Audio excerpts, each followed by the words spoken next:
الحمدللہ رب العالمین والصلاة والسلام علی سید الانبیاء والمرسلین نبینا محمد وعلی آلہ وصحبہ اجمعین اما بعد۔ محترم ناظرین کرام اور دیگر سامعین، آپ کے سامنے ایک بار پھر میں امام بربہاری کی کتاب شرح السنہ اور اس کی شرح شیخ ربیع بن ہادی المدخلی حفظہ اللہ کی کتاب عون الباری لے کر حاضر ہوا ہوں۔ اس سے پچھلے دروس کے اندر آپ کے سامنے امام بربہاری رحمہ اللہ کا مختصر تعارف اور اسی طرح کتاب کی شارح شیخ ربیع المدخلی حفظہ اللہ کا مختصر تعارف پیش کیا گیا۔ آج انشاءاللہ آپ کے سامنے اس کتاب کی جنہوں نے شرح کی ہے شیخ ربیع حفظہ اللہ نے، اس شرح کے بارے میں، اس کتاب کے بارے میں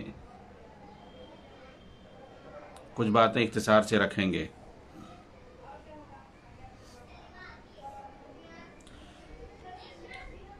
شرح السنہ کی شرح عون الباری کے نام سے جو شیخ نے کی ہے، شیخ ربیع حفظہ اللہ نے، اس کے اندر آپ دیکھیں گے زیادہ جو کوشش کی ہے دو جلدوں کے اندر، جو دو ضخیم جلدوں کے اندر اس کی شرح کی ہے، عقیدہ اور منہج کو واضح کرنے کے لیے، بدعتیوں پر نکیر کرنے کو لے کر،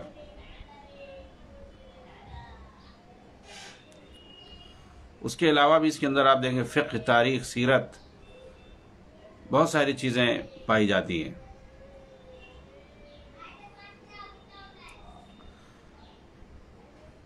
شمولیت کو لے کر کے اس کتاب کی خصوصیت ہے۔ آپ دیکھیں گے ایسا نہیں کہ کچھ چیزوں کو چھوڑ دیں، ہر کتاب کے اندر جو بھی آیا ہے، جن چیزوں کا بھی ذکر ہوا ہے، ایک ایک جملے کی آپ نے شرح کی ہے۔ اور اس کتاب کے اندر بعض ایسے فقرات جن کے بارے میں آپ سمجھتے ہیں کہ یہ اصول کی حیثیت رکھتے ہیں اور جنہیں طلبہ کے ذہن میں راسخ ہونا چاہیے، جیسے کہ قضاء اور قدر سے متعلق کوئی عبارت ہے،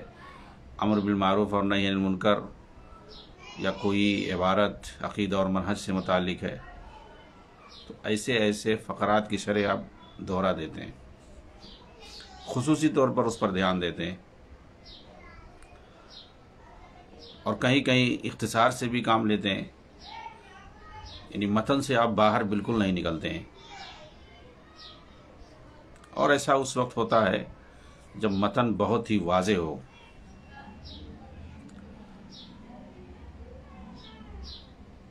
چنانچہ آپ دیکھیں گے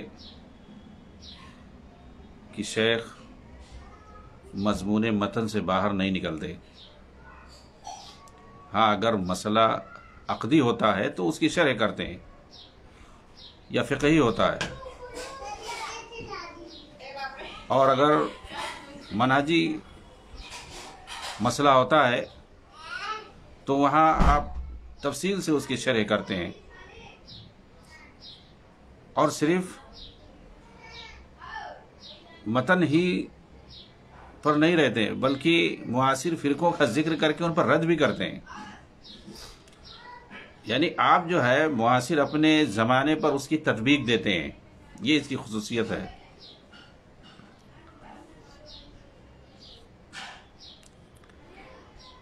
آپ نے دلیلوں کے انبار لگا دیے ہیں اس کتاب کے اندر، عون الباری کے اندر۔ چنانچہ کوئی ایسا فقرہ اس کتاب کا نہیں ملے گا جس پر آپ نے قرآن، صحیح حدیث اور اقوال سلف سے دلیلوں کا انبار نہ لگا دیا ہو۔ آپ نے صحیح حدیثوں کا التزام کیا ہے، یعنی جو دلائل ہوں وہ بالکل پختہ ہوں۔ اس کے اندر کوئی لوچ نہ ہو، ضعیف روایتیں،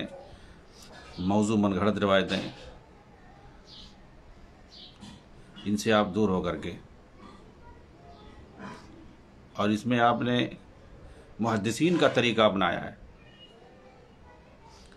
یعنی دلائل کو نقل کرنے میں اور عبارت کی شرح میں شارحین حدیث وغیرہ کا طریقہ اپنایا ہے۔ اسی لیے آپ نے صرف اور صرف خالص صحیح دلیلوں کو، صحیح حدیثوں کو اس کتاب کے اندر ذکر کیا ہے، اور اگر کہیں مصنف کی طرف سے کسی روایت کے نقل کرنے میں، کسی بھی روایت کے نقل کرنے میں غلطی تو اس پر تنبیہ کی ہے، یعنی کہیں آپ نے ضعیف روایت نقل کر دی ہے مصنف نے، تو اس پر آپ نے تنبیہ بھی کی ہے کہ یہاں یہ روایت صحیح نہیں ہے۔ آپ نے تو خود صحیح روایتوں کو نقل کرنے کا التزام کیا ہے پورا، اور پلس اگر مصنف کے یہاں کہیں پر صحیح حدیثوں کے نقل کرنے میں غلطی ہوئی ہے تو اس پر تنبیہ کی ہے۔ آپ نے اس بات کا دھیان دیا ہے کہ فتویٰ دینے اور احکام صادر کرنے میں آپ جلدی نہیں کرتے، تورع سے کام لیتے ہیں۔ تو ہنچہ اس کتاب کے اندر ایک جگہ ایک مجلس میں 3 طلاق پر کلام کرتے ہوئے کہا ہے کہ جمہور علماء امت نے کہا ہے کہ یہ طلاق نافذ ہو جائے گی اور یہ طلاق بتہ مانی جائے گی، اور جب تک دوسری شادی نہ کر لے وہ اس کے لیے حلال نہیں ہوگی۔ اور بعض لوگوں کا یہ خیال ہے کہ اس نے سنت کی خلاف ورزی کی ہے اور یہ طلاق واقع نہیں ہوگی۔ ظاہر سی بات ہے، ایک مجلس کی 3 طلاقیں 3 واقع ہوں گی یا 1 واقع ہوں گی، اگر آپ دیکھیں گے تو جو چاروں مذاہب ہیں ان کی یہاں تقریباً یہی ہے کہ وہ واقع ہو جائے گی 3، اور طلاق بتہ مانی جائے گی، اور جو بعض محققین علماء ہیں انہی کے یہاں 1 واقع ہوگی، اور یہی صحیح ہے۔ لیکن دیکھیے شیخ نے یہ لکھا ہے کہ میں اس بارے میں محتاط ہوں، اس میں میرا کوئی فتویٰ نہیں ہے۔ اسی طرح ایک جگہ آپ نے کہا کہ جس کے اندر آپ نے چیونٹی کے قتل پر ایک سوال کا جواب دیتے ہوئے کہا کہ ایسا لوگ کرتے ہیں لیکن اس بارے میں مجھے حرج ہے، حدیث میرے سامنے ہے، اس لیے چیونٹی مارنے کا فتویٰ میں نہیں دے سکتا۔ آگ سے، جیسے مچھر کو آگ سے مارا جاتا ہے، تو کیا اس طرح سے چیونٹی کو آگ سے مار سکتے ہیں؟ تو آپ نے کہا اس بارے میں فتویٰ نہیں دے سکتا مار سکتے ہیں یا نہیں۔ ایسے ایک جگہ آپ نے کہا کہ ایک عیسائی کے الیکشن لڑنے پر اخوانیوں کی تائید کے تعلق سے ایک سوال کے جواب میں، ہم ان پر ظلم کرنا نہیں چاہتے، مگر ہاں اگر اس عیسائی سے محبت، احترام، اس کی مدد اور تائید ہو رہی ہو مسلمانوں کے خلاف، تو ایسی تائید، محبت بہت خطرناک ہے، اور کبھی تو کفر بھی ہو سکتا ہے، اور کبھی یہ تائید کسی مصلحت کی خاطر ہو سکتی ہے جس میں محبت نہ پائی جاتی ہو، اور جو مسلمانوں کے خلاف نہ ہو تو یہ بھی برا اور قبیح ہے، اور یہ انحراف اور گمراہی پر دلالت کرتا ہے۔ تو ظاہر سی بات ہے، غیر مسلمین سے مل کر مسلمانوں کے خلاف لڑنا، تو ایک تو یہ ہے کہ یہ محبت کے ساتھ ہو، اور اس کے جو ہے اس کے لیے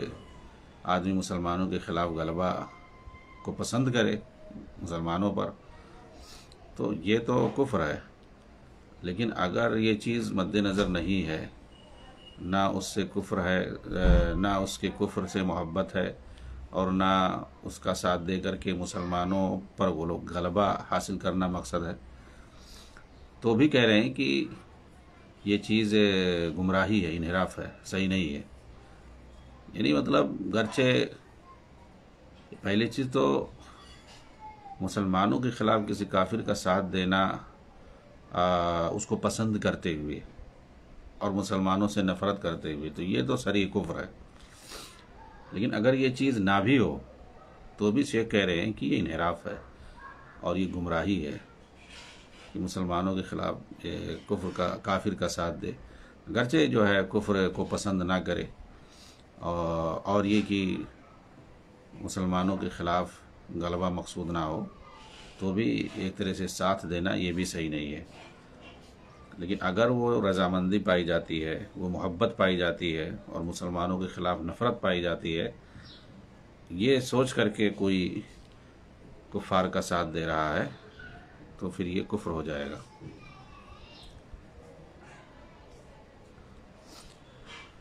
اسی طرح سے آپ دیکھیں گے کہ شیخ نے مصنف رحمہ اللہ کے کلام کی بہترین توجیہ کرنے کی کوشش کی ہے، یعنی اس کو اگر سمجھ میں آ رہا ہے کہ یہ جو ہے عبارت یا مصنف کا یہ کلام ٹھیک نہیں لگ رہا ہے کتاب و سنت کے حساب سے، اور ایسا بہت ہی نادر اور کم ہے، تو اس کی بہترین توجیہ کی ہے، اور کہیں کہیں تو اس پر رد بھی کیا ہے اگر مسئلہ اس کا متقاضی ہے۔ ایسا نہیں کہ جو ہے چھوڑ دیا ہے، غلطی ہر ایک سے ہوتی ہے۔ تو امام بربہاری سے بھی اگر کسی مسئلے میں غلطی ہوئی ہے، یا یہ کہ ممکن ہے انہیں وہ غلط نظر نہ آ رہا ہو، انہوں نے نقل کر دیا صحیح سمجھ کر کے، لیکن وہ فی الواقع عقیدے اور منہج کے حساب سے درست نہیں تھی، تو شیخ نے اس کی توضیح کی ہے باقاعدہ، اور بہتر اس کی توجیہ کی ہے، اور کہیں تو اس پر رد بھی کیا ہے اگر مسئلہ اس کا متقاضی ہے۔ جیسے کہ ایک جگہ مصنف رحمہ اللہ نے لکھا ہے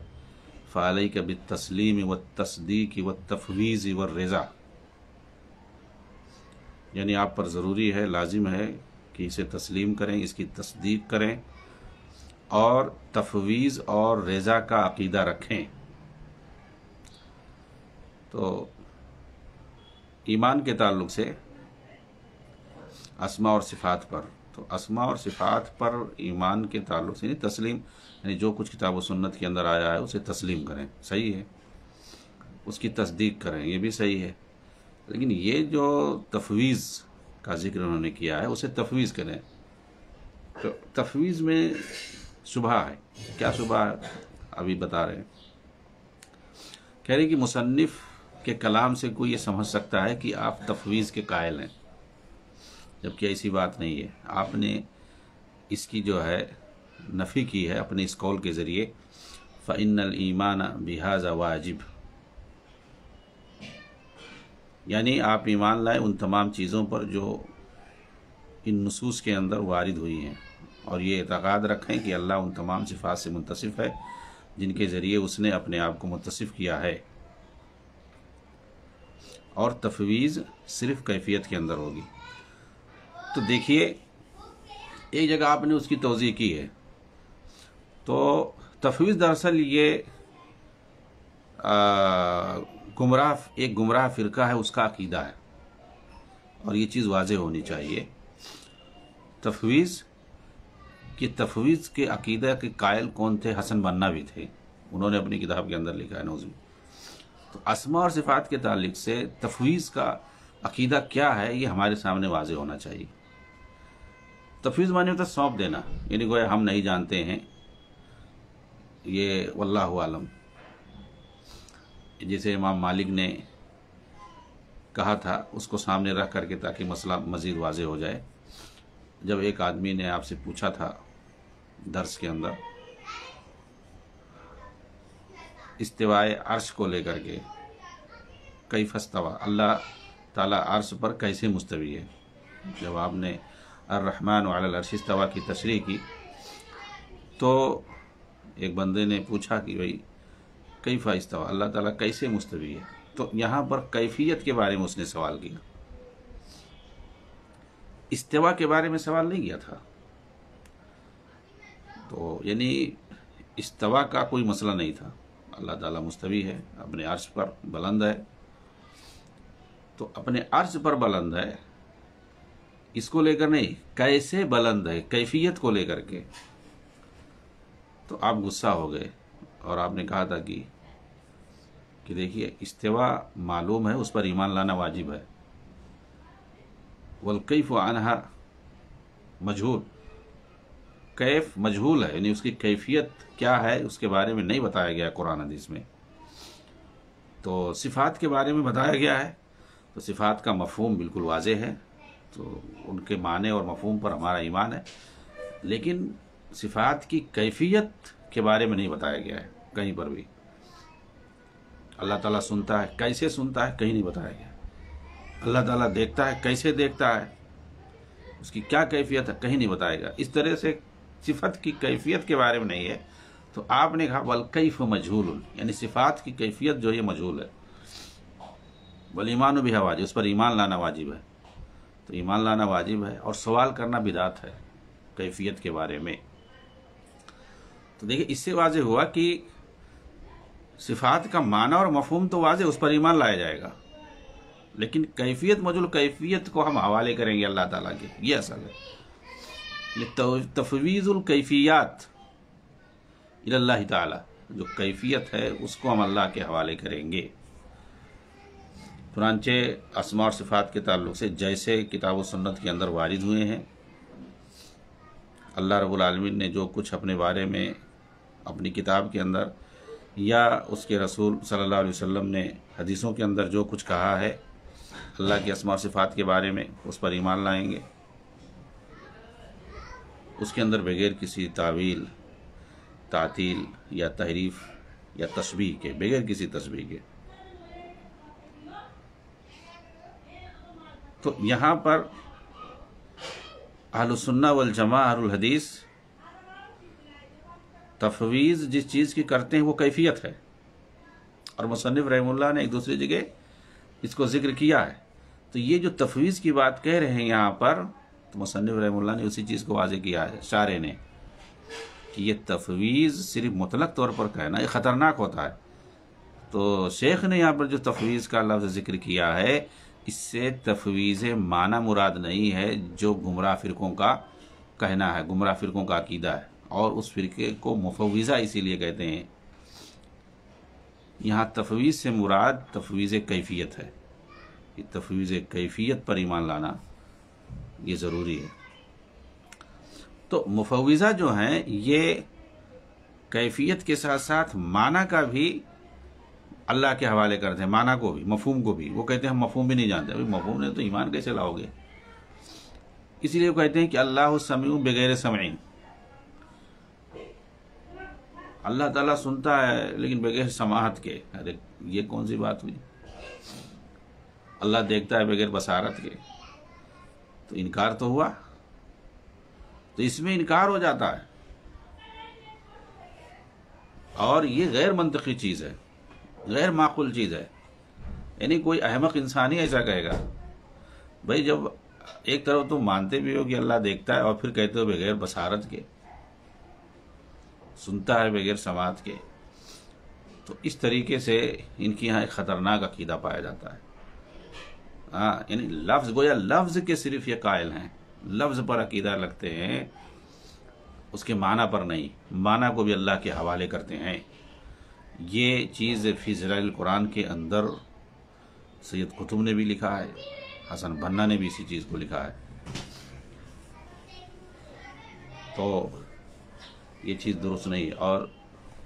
آپ دیکھیں گے جتنے بھی لوگ ہوتے ہیں نا، ان لوگوں سے متاثر ہوتے ہیں، ایسے ہی الٹی سیدھی باتیں کہتے ہیں. داعیہ کبیر نے بھی ایک بار ایسے ہی کہہ دیا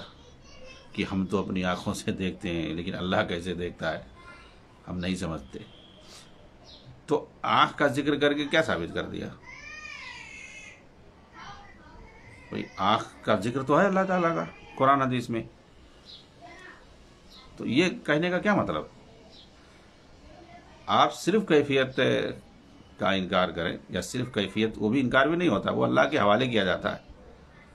نہ معنی کا انکار ہوتا ہے نہ کیفیت کا انکار ہوتا ہے، صرف ان کیفیت کو اللہ کے حوالے کیا جاتا ہے کہ اس کے بارے میں بتائے نہیں کہ تو اللہ بہتر جانتا ہے. لیکن جو ہے تقابل نہیں کیا جاتا ہے، خالق اور مخلوق کے درمیان صفات کا تقابل اور موازنہ نہیں کیا جاتا ہے، کیونکہ اس سے تشبیہ لازم آئے گی۔ جو جیسے ثابت ہے اس کو مانا جائے گا بغیر کسی تشبیہ کے، کیونکہ خالق اور مخلوق کی صفات کے درمیان بہت زیادہ فرق پایا جاتا ہے۔ تو جس طریقے سے آپ ذات کو مانتے ہیں ویسی صفات کو بھی مانا جائے گا۔ تو دیکھیں یہاں پر شبہہ پایا جاتا تھا تو شیخ نے اس کی وضاحت کر دی باقاعدہ کہ اس کا کہیں کوئی غلط مفہوم نہ نکال لے تفویض کا۔ تو مفوضہ جو فرقہ ہے، اور مفوضہ یہ حسن بنا نے بھی اس کو ذکر کیا ہے، اور انہوں نے کہا کہ اہل السنہ والجماعہ کا یہ قول ہے، نعوذ باللہ۔ تفویض معنی کو انہوں نے اہل السنہ والجماعہ کی طرف منسوب کر دیا، جبکہ یہ اہل السنہ والجماعہ کا عقیدہ نہیں ہے۔ ان کے یہاں صرف کیفیت کو اللہ کے حوالے کیا جاتا ہے، بس معنی کا نہیں، معنی پر ایمان لانا ضروری۔ اور دیکھیے اسی طریقے سے ایک جگہ مصنف رحمہ اللہ نے کہا ہے کہ وَلَا يَخْرُجُ أَحَدٌ مِّنْ أَهْلِ الْقِبْلَةِ مِنَ الْإِسْلَامِ حَتَّى يَرُدَّ آيَةً مِّن كِتَابِ اللَّهِ أَوْ يَرُدَّ شَيْئًا مِّنْ آثَارِ رسول اللہ صلی اللہ علیہ وسلم، کہ مطلب کوئی بھی شخص دائرہ اسلام سے اس وقت خارج ہو جائے گا جو قرآن کی کسی آیت کا انکار کر دے یا آثار رسول میں سے کسی اثر کا، یعنی احادیث میں سے کسی حدیث کا انکار کر دے۔ تو شیخ نے دیکھے اس پر تبصرہ کیا کیا ہے، یعنی اگر کوئی کسی حدیث کا انکار کر دے تو گویا وہ بھی دائرہ اسلام سے خارج ہو جائے گا۔ چلیے قرآن کی آیت کے بارے میں سب کا اتفاق ہے، لیکن حدیث کو لے کر کے شیخ کیا کہہ رہے ہیں کہ آثار رسول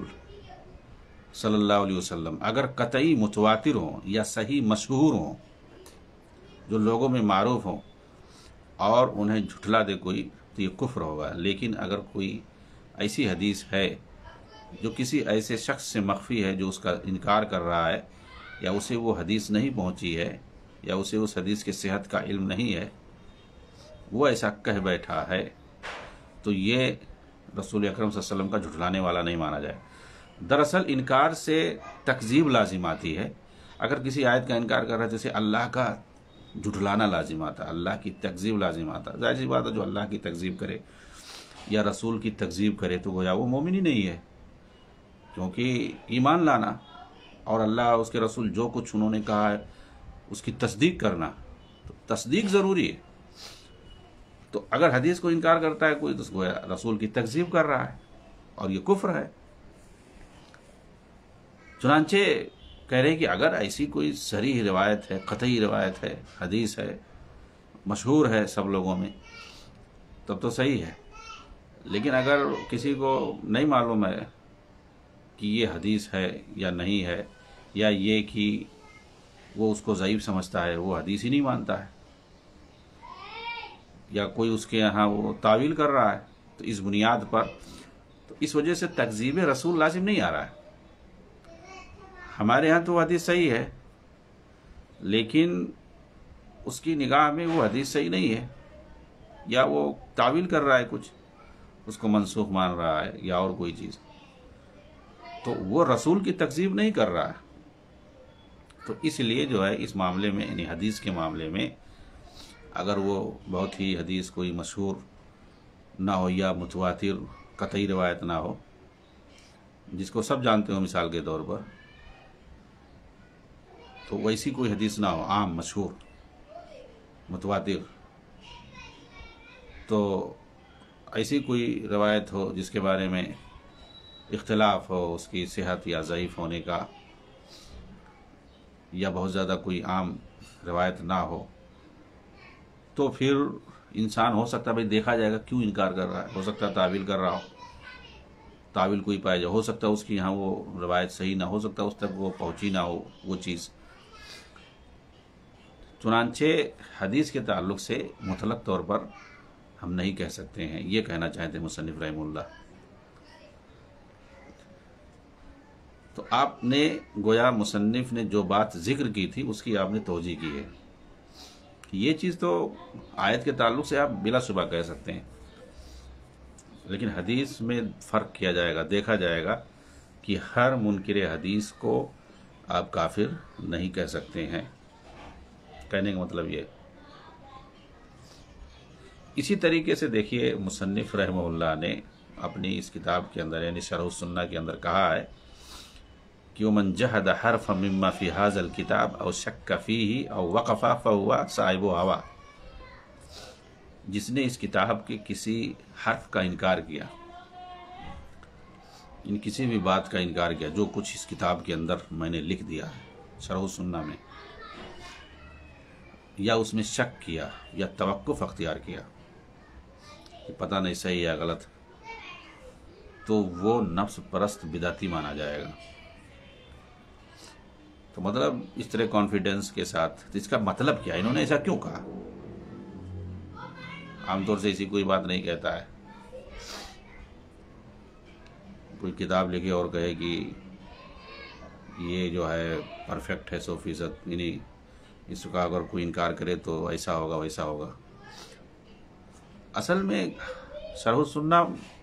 کا مطلب یہ ہے اس کے اندر آپ نے نصوص کو جمع کیا ہے اور نصوص کی روشنی میں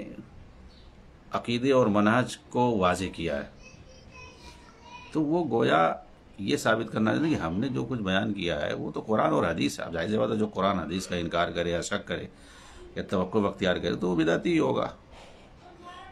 یہ جو ہے مصنف رحمہ اللہ کے ذہن میں، لیکن وہی اسی چیز کی آپ نے وضاحت کی ہے کہ ڈائریکٹ اگر بعض لوگوں نے اس عبارت کو لے کر کے امام بربہاری پر تنقید کی ہے اور کہا کہ ایسا کوئی ڈائلاگ مارتا ہے، ایسا کوئی کہتا ہے، انہوں نے تو ایسا کہہ دیا ہے۔ بعض معاصر آج کے بعد لوگوں نے جن کو سمجھ نہیں ہے الٹی سیدھی باتیں جو کہہ دیتے ہیں کسی کے بارے میں، بھائی کم سے کم پہلے دیکھو نا، شیخ نے مصنف نے، وہ آج کے تھوڑی ہیں، وہ 3ری صدی ہجری کے ہیں، امام احمد رحمہ اللہ کے وفات کے فوراً بعد 2ری صدی ان کے بعد فوراً، آج کیا ہیں یہ متقدمین سلف میں ان کا شمار ہوتا ہے۔ تو انہوں نے ایسی بات کیوں کہی ہے؟ شیخ ربیع حفظہ اللہ نے اس کو واضح کیا ہے کہ ایسا آپ نے کیوں کہا، اور ایسے نہیں کہ آپ نے اسے چھوڑ دیا ہے بلکہ اس پر تعاقب کیا ہے ان کے مصنف کے اس جملے پر۔ کہتے ہیں جہاں تک اس کتاب کا تعلق ہے تو اس میں اکثر باتیں حق ہیں انشاءاللہ، ساتھ ہی اس کے اندر کچھ غلطیاں بھی ہیں جن سے طالب علم واقف ہیں۔ اب اگر کوئی کہے کہ یہ غلطیاں ہیں، اس طرح مصنف کا یہ کلام اس پر صادق نہیں آتا ہے، یعنی اس کتاب کے اندر کچھ غلطیاں بھی ہیں، تو اب غلطیاں بھی ہیں اور ٹھیک ہے قرآن حدیث سے انہوں نے ساری باتیں نقل کی ہیں اور کہیں کہیں کچھ باتیں غلط ہیں، جیسے کچھ ضعیف روایت کی بنیاد پر کچھ باتیں کہہ دی ہیں، اب اس کا کیا کریں گے؟ تو کیا ایسا کہنا صحیح ہے کہ اس کتاب کے اندر سب صحیح ہے، کوئی انکار کرے گا تو بدعتی مانا جائے گا یا کوئی شک کرے گا؟ تو یہ عبارت تو فٹ نہیں آتی ہے،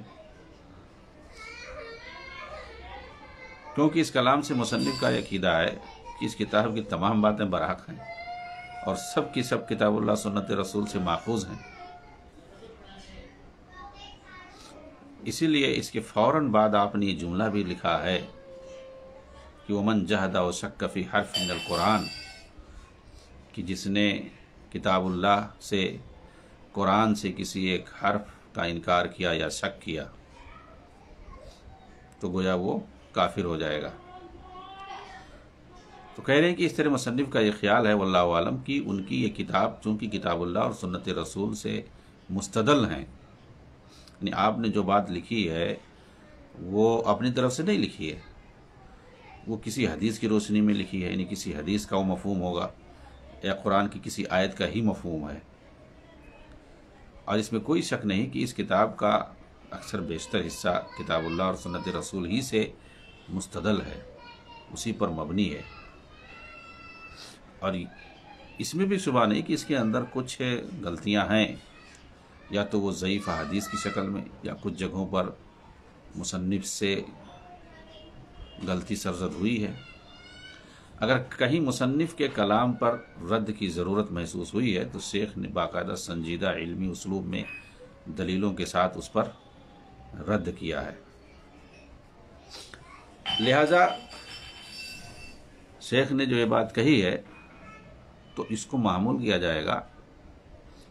کہ آپ نے قرآن اور حدیث کے نصوص کو لے کر یہ بات کہی ہے، اپنی بات کو نہیں۔ مثال کے طور پر کوئی آدمی قرآن اور حدیث سے مفہوم لے کر کے کوئی بات لکھ دے اور وہ یہ سمجھے، یعنی اپنی طرف سے کچھ نہ لکھے، کسی حدیث کا مفہوم لکھ دے، کسی آیت کا مفہوم لکھ دے اصول عقیدہ میں یا کسی احکام دین سے متعلق،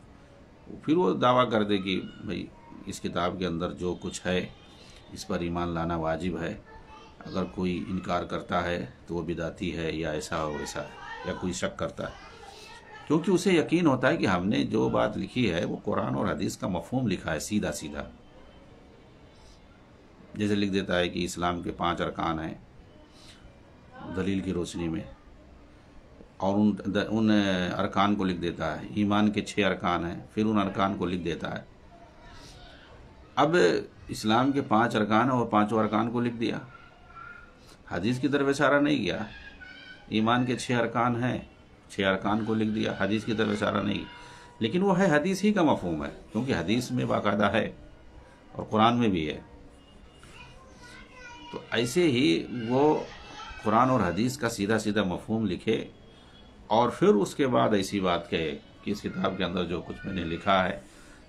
اس کا اگر کوئی انکار کرتا ہے، اس میں کوئی شک کرتا ہے تو وہ بدعتی ہے یا وہ ایسا ہے ویسا ہے۔ تو اسی انداز میں آپ نے یہ بات لکھی ہے، ایسا نہیں کہ اپنی طرف سے کوئی چیز سوچ کر کے۔ ہاں، گرچہ کتاب کے اندر ہے بعض جگہوں پر کوتاہیاں، تو شارح نے یعنی شیخ ربیع حفظہ اللہ نے جہاں بھی اس طرح کی کوئی بات ہے تو آپ نے اس کی توضیح کی ہے، اور جہاں ضرورت پڑی ہے تعاقب کی اس پر تعاقب کیا ہے، اور جہاں رد کرنے کی ضرورت پڑی اس پر رد بھی کیا۔ ایسی بات نہیں ہے، وہ اپنی جگہ پر آئے گی وہ ساری باتیں کہ آپ نے اسے ہی چھوڑ دیا ہو۔ مثال کے طور پر مصنف نے ایک جگہ لکھا ہے وَإِذَا رَأَيْتَ الرَّجُلَ مِنْ أَهْلِ السُّنَّةِ رَدِيَّ الطَّرِيقِ وَالْمَذَاهِبِ فَاسِقًا فَاجِرًا صَاحِبَ مَعَاصِي ضَالًّا وَهُوَ مِنْ أَهْلِ السُّنَّةِ فَاصْحَبْهُ وَاجْلِسْ مَعَهُ فَإِنَّهُ لَيْسَ تَضُرُّكَ مَعْصِيَتُهُ۔ اگر آپ کسی ایسے آدمی کو دیکھیں جو اہل السنہ میں سے ہو مگر اس کا چال چلن ٹھیک نہ ہو، فاسق اور فاجر ہو، صاحب معاصی ہو، گمراہ ہو، لیکن وہ اہل السنہ میں سے ہو، گنہگار ہے، فاسق و فاجر ہے، تو بھی اس کو اپنا ساتھی بناؤ اور اس کے ساتھ بیٹھو، کیونکہ اس کی معصیت تم کو کوئی نقصان نہیں پہنچا سکتی۔ تو یہ دراصل آپ نے بدعتیوں کو لے کر کے یہ بات لکھی ہے کہ مطلب ایک صحیح عقیدے کا انسان ہے لیکن فاسق و فاجر ہے، گنہگار ہے، اور دوسرا فاسق و فاجر نہیں ہے لیکن بدعتی ہے، تو کہتے ہیں کہ یہ جو بدعتی ہے زیادہ خطرناک ہے۔ ٹھیک ہے، اپنے جگہ پہ اصول صحیح ہے۔ ایسے ہی سلف کے بارے میں آتا ہے کہ ایک نے کہا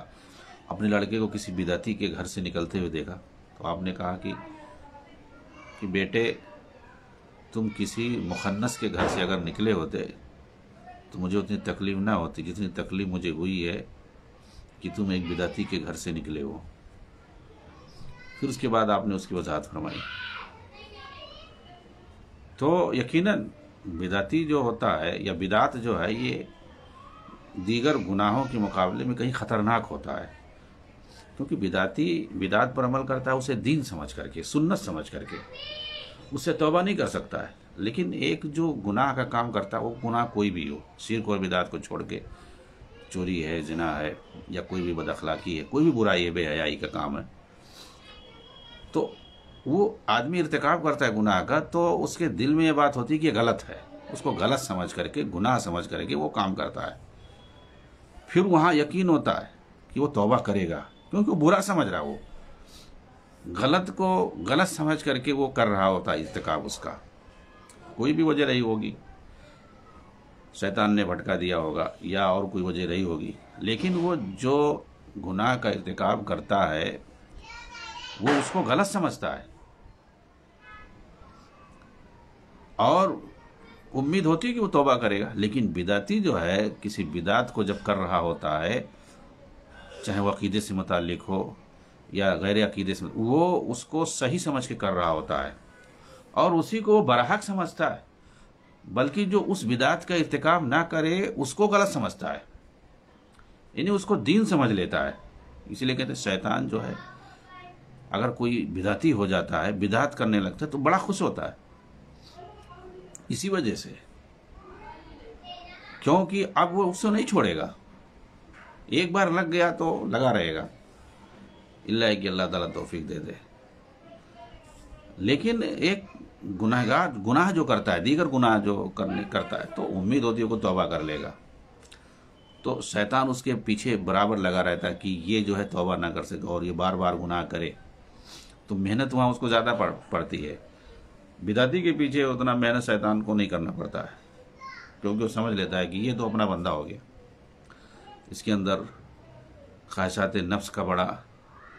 عمل دخل ہوتا ہے۔ لیکن پھر بھی کیا یہ آپ اجازت دے سکتے ہیں کہ فاسق و فاجر ہے، گناہوں کا مرتکب ہے بہت زیادہ، تو اس کے پاس جا کے بیٹھو؟ تو دیکھیے یہاں پر تعاقب کیا شیخ نے، کہا کہ فاسق مجرم کے ساتھ بھی نہیں بیٹھا جائے گا،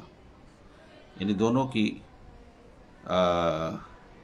صحبت سے بچا جائے گا، چاہے وہ بدعتی ہو یا فاسق و فاجر ہو، بدعتی گرچہ نہ ہو، اہل سنہ میں سے ہو لیکن فاسق و فاجر ہو۔ تو یہاں پر دیکھیے شیخ نے جو شارح ہیں، شیخ ربیع نے مخالفت کی ہے، تعاقب کیا ہے، چنانچہ کہتے ہیں کہ جس طرح ایک بدعتی کی مجلس میں نہیں بیٹھا جائے گا، اسی طریقے سے ایک مجرم اور فاسق و فاجر کی مجلس میں بھی نہیں بیٹھا جائے گا۔ دونوں کی اپنی اپنی دلیلیں ہیں، فلا تقعد، اگر قرآن میں بدعتی کے تعلق سے حدیث میں بھی ہے، اس طریقے سے فاسق و فاجر کے بارے میں بھی جو حدیثیں ہیں اس سے یہ معلوم ہوتا ہے کہ ان کی صحبت اختیار نہ کی جائے۔ ایک حدیث میں صاف صاف اللہ کے رسول نے بروں کی صحبت میں بیٹھنے سے منع کیا ہے، سود کھانے والے، کھلانے والے، گواہ اور بہت ساری چیزیں ہیں، تقریباً 10 چیزیں ہیں، ان پر اللہ کے رسول نے لعنت بھیجی ہے۔ اس طریقے سے شراب کا مسئلہ ہے، اور بعض جو گناہ کبیرہ ہیں ان پر سخت وعیدیں آئی ہیں۔ تو کہنے کا مطلب یہ ہے کہ شیخ نے یہاں پر مصنف رحمہ اللہ کی مخالفت کی ہے کہ دونوں کی صحبت سے بچا جائے گا، ایسا نہیں ہے کہ اس کی ہم اجازت دے دیں۔ تو شیخ نے جہاں جیسی ضرورت پڑی ہے، تو اسی لیے جو ہے اس طرح کی شرحیں بہت ہی کبھی کبھی مفید ہوتی ہیں متون کے مقابلے میں یا ترجمے کے مقابلے میں۔ آدمی صرف ترجمہ پڑھے گا تو اس سے مصنف نے جو کچھ کہا ہے وہ سب صحیح سمجھے گا، لیکن جو کبار علماء ہوتے ہیں اور وہ کسی کتاب کی شرح کرتے ہیں تو اس پر جو ہے تفصیل سے لکھتے ہیں، تعاقب بھی کرتے ہیں،